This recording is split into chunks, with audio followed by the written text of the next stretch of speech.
은혜의 말씀. 은혜의 말씀 오늘 이 시간에는 진주시 신안동에 위치한 진주 세계로교회 박명환 목사님의 설교 말씀으로 함께 하십니다.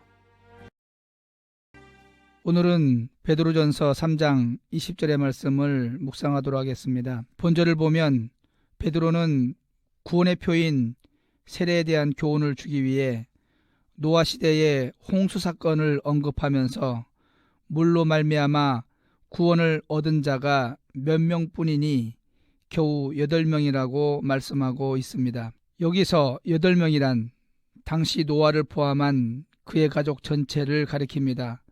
즉 하나님께서 세상을 물로 심판하실 때 오직 노아의 가족들만 구원을 얻었다는 것입니다. 그런데 우리는 여기서 베드로가 홍수 심판을 언급하면서 구원을 얻은 자의 수가 8명이라고 하여 그 수를 특별히 언급하고 있음을 주목해야 합니다. 왜냐하면 당시 땅에 사람들이 번성했다는 성경의 기록을 염두에 둘 때 이 말씀 속에는 하나님의 심판에서 구원 얻은 자는 극히 적은 소수에 불과했음을 강조하는 의미가 내포되어 있기 때문입니다. 그런데 이 사실이 우리에게 그토록 중요한 이유는 무엇입니까? 주님의 말씀 때문입니다. 베드로후서와 마태복음에 무엇이라 기록하고 있습니까?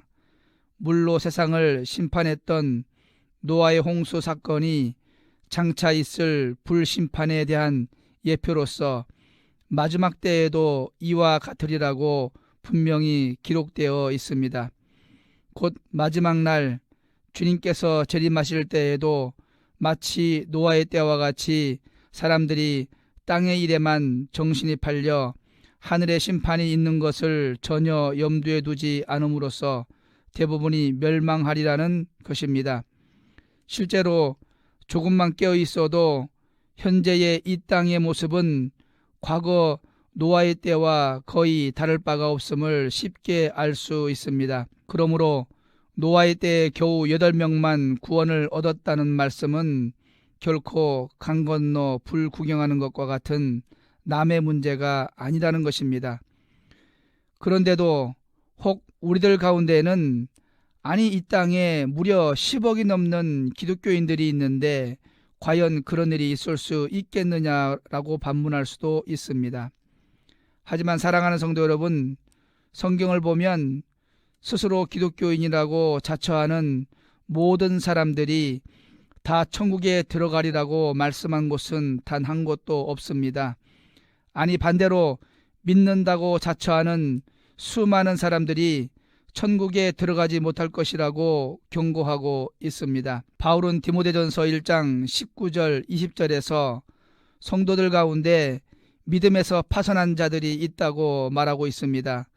또한 주님의 사랑하는 제자인 요한은 요한계시록 3장 1절에서 살았다 하나 죽은 자들이 있다고도 합니다. 마태복음 7장 22절 23절에는 심지어 그리스도의 이름으로 큰 일을 했다는 자들 가운데 불법을 행하는 자들로 판명나 심판을 받을 자들이 결코 적지 않을 것임을 말씀하고 있습니다.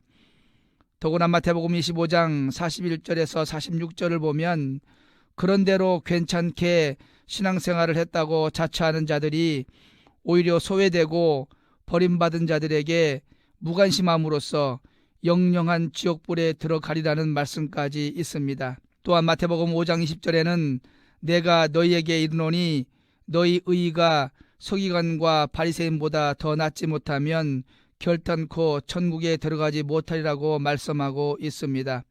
그리고 고린도전서 10장 5절에서는 그러나 저희의 다수를 하나님이 기뻐하지 아니하신 고로 저희가 광야에서 멸망을 받았느니라고 말씀하고 계십니다. 더욱이 요한계시록 16장 15절에서는 보라 내가 도적같이 오리니 누구든지 깨어 자기 옷을 지켜 벌거벗고 다니지 아니하며 자기의 부끄러움을 보이지 아니하는 자가 복이 있도다라고 말씀하십니다. 그러므로 사랑하는 성도 여러분, 우리는 이 땅에서 적당히 신앙생활하며 대충 큰 문제만 없으면 천국에 들어가리라는 안이한 자세를 버려야 합니다. 아니 신앙생활도 제대로 하지도 않으면서도 스스로 하나님의 자녀라고 말한다고 해서 하나님의 나라에 들어가는 것이 아니라는 것입니다. 늘 하나님 말씀을 가까이 하며 그 말씀에 순종하고 전심으로 깨어 있어야 합니다. 마태복음 22장 14절에 청함을 받은 자는 많되 택함을 입은 자는 적으니라는 주님의 말씀처럼 천국에 들어가는 자는 오히려 예상보다 적을 수 있음을 기억하며 이제부터라도 마음의 허리를 동이고 새로운 각오로 일어나야 합니다.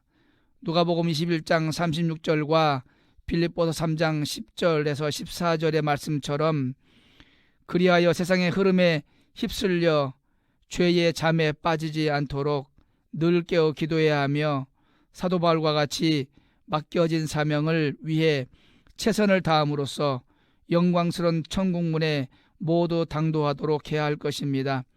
우리가 분명히 천국을 소망하는 하나님의 자녀라고 한다면 안이한 태도를 버리고 전심으로 깨어 있으시길 축원드립니다. 은혜의 말씀 지금까지 진주 세계로교회 박명환 목사님의 설교 말씀 보내드렸습니다.